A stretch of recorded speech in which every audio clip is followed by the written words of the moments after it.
Before installing gates, it is advisable to leave them laying flat and on bearers, out of direct sunlight but with good airflow, for 72 hours to allow the timber to acclimatize. For this install, the following tools pictured on the screen will be required, such as combi drills and drill bits, as well as all the necessary personal protective equipment. Place the strap hinge centrally over the top rail and mark the center of each bolt hole on both sides of the gate. Next, find the correct drill bit, 10.5mm, and drill around halfway through the top rail from each side. It is advisable not to drill right through from a single side to reduce the risk of the timber splitting when the drill bit emerges.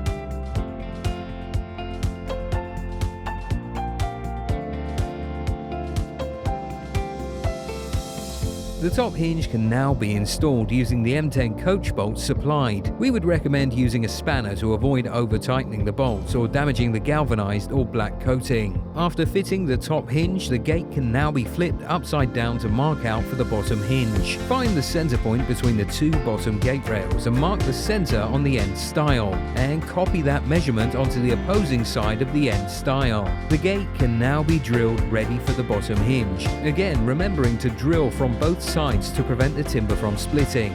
The bottom hinge can now be installed, trying to keep the eyelet in line with that of the top hinge. Hand tight will do on these bolts for now, as we'll adjust them again later to make sure the gate is properly level. Next, measure the distance between the gate posts and check the posts are level. From this measurement, we can work out how and where the hooks on plates will need to be set on the post, leaving a 10mm gap in between the gates. If you need help working this out, please speak to our customer service team. Use a length of timber coming square from the bottom of the post to check the sweep of the gate. This will decide how far up the post the hooks on plates will be mounted. Once you're happy that you've found a height that the gate won't catch the floor, put a small mark on the post. You are now ready to install the hook on plates. The easiest way to work out the height is to put the hook on plate on the hinge and measure up from the bottom of the gate to the plate before adding this measurement to the mark that we put on the post after checking the gate sweep.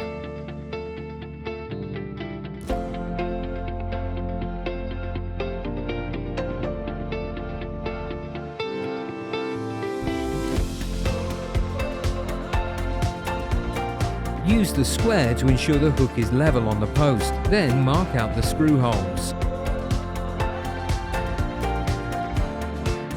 Now choose the right drill bit for the pilot holes. This should be 1.5mm smaller than the shank of the screw. In this case, an 8.5mm drill bit was used. Use a 17mm socket and impact driver to fasten the plate to the post. To set the bottom plate, you will need to measure the distance from the bottom of the bottom hinge to the bottom of the top hinge. This will be the distance from center to center on the plates.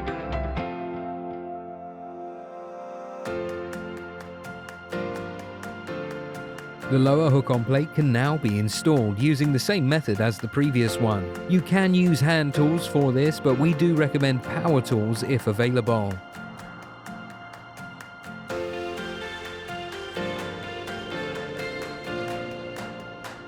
We then recommend checking the hooks are level with a spirit level. The protective feet can now be removed from the bottom of the gate before lifting the gate into place. We would recommend using 2 people for this part, as it can be difficult to align the 2 pins. Now place your spirit level on the top rail of the gate. If your gate is sloping downwards towards the floor, you'll need to tighten the bolt closest to the gate post until you're happy that the gate is level. Alternatively, if the gate is sloping upwards, the same bolt would need to be loosened. Once your gate is level, tighten down the opposing bolt. As the ground height can vary between posts, it isn't advisable to measure off of the floor when moving on to the second gate post. Instead, we would recommend using either a laser level or a straight edge and a spirit level to find the height for the first hook on plate. Now you have this mark, repeat the steps from the previous post.